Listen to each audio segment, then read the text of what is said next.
DDC चुनाव में 280 सीटें हैं और 195 सीटों के नतीजे सामने आ चुके हैं। बड़ी बात यह है कि एक बड़ी खबर जो इस वक्त की वो ये कि बीजेपी का कमल खिल गया है, कमल खिला है। घाटी में एक सीट उन्होंने जीती है और अब बीजेपी की तरफ से कहा यह जा रहा है कि उन्हें उम्मीद है कि वो और भी सीटें जीतेंगे, आगे बढ़ेंगे। लेकिन 280 में से 195 सीटों के नतीजे सामने हैं। बड़ी खबर आपको बता देते हैं, गुप्कार गठबंधन फिलहाल 77 सीटों पर आगे चल रहा है, बीजेपी 50 सीटों पर आगे चल रही है, कांग्रेस पार्टी 21 सीटों पर आगे है और अन्य 47 सीटों पर आगे हैं। हमारे साथ अंकित भट्ट जुड़ गए हैं जम्मू से, उनका रुख कर लेते हैं। अंकित, जम्मू में अगर हम सिर्फ जम्मू की बात करें, हम टोटल सीटें फिलहाल दिखा रहे हैं 280 में से 195 के रुझान सामने हैं। जम्मू में क्या स्थिति है, जम्मू के इलाके के बारे में बताएं। वहां पर जो 140 सीटें हैं उनका क्या नतीजा है?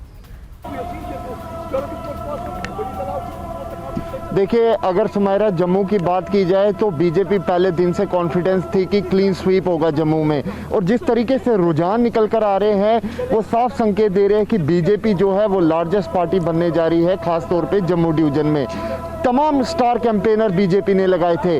दाद देनी पड़ेगी अनुराग ठाकुर और शाहनवाज हुसैन की, क्योंकि यही दो थे जिनके सर के ऊपर ये चुनाव जो है वो इन्हीं इर्द गिर्द लड़ा गया था। लेकिन इन सब के बीच जम्मू की अगर खास बात की जाए तो जम्मू के अंदर बीजेपी जो है वो इशारा यही मिल रहा है कि जम्मू में सबसे ज़्यादा अगर लीड कर रही है वो है बीजेपी।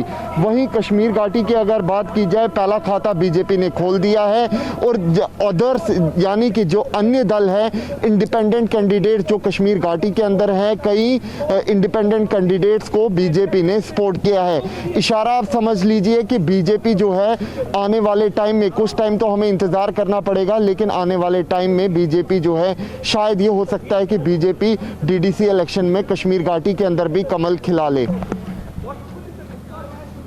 जी हाँ, तो ये और अभी और एक ताज़ा जानकारी मिल रही है, 280 में से 204 सीटों के रुझान सामने आ गए हैं। बीजेपी 47 सीट पर है, गुप्कार गठबंधन 81 सीटों पर है, 81 सीटों पर आगे चल रहा है, कांग्रेस पार्टी 21 सीटों पर आगे चल रही है, अपनी पार्टी 7 सीटों पर आगे चल रही है और अन्य 48 सीटों पर आगे हैं। निर्दलीय जो हैं वो 48 सीटों पर आगे हैं और ये लगातार कहा भी जा रहा था कि बीजेपी की एक सीट जो कमल खिला है यहाँ घाटी में, वो एक सीट उन्होंने जीती है फिलहाल और उन्हें उम्मीद है कि वो जीतेंगे। लेकिन कई ऐसे कैंडिडेट्स भी हैं जो निर्दलीय उम्मीदवार हैं जो बीजेपी के समर्थन से चुनाव मैदान में हैं, तो वो भी आखिरकार बीजेपी के खाते में ही जाएंगे या बीजेपी की तरफ जाते हुए कुछ समय बाद दिखाई देंगे। तो ये भी एक बड़ा जो नतीजों के बाद जो एक बड़ी जानकारी सामने आएगी वो इन 48 सीटों के बारे में भी सामने आएगी। जो 48 कैंडिडेट हैं जो फिलहाल आगे चल रहे हैं वो निर्दलीय हैं और वो बीजेपी के भी, इसमें काफ़ी ऐसे लोग हैं जो बीजेपी के समर्थन से चुनाव मैदान में थे।